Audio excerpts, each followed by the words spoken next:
it's a process that enables one well bore to draw resources from further away from that well bore than it could if it was just drilled and allowed to produce just from whatever it could get without being fractured. I wasn't sure exactly what that was.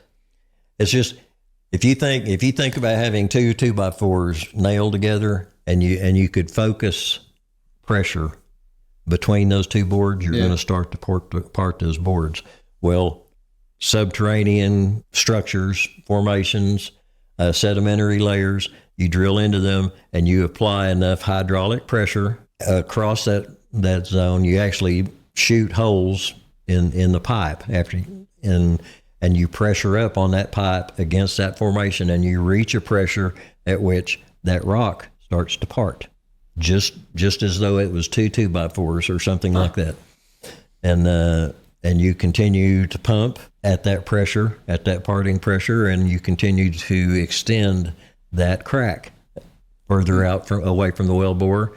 And nobody needs a lesson in hydraulic fracturing, but in order to keep that open and flowing, then we would put sand, or some formations had such closure pressures on them that they required much stronger materials than just sand. So we would pump ceramics or some kind of material strong enough to hold the walls of that formation open and productive.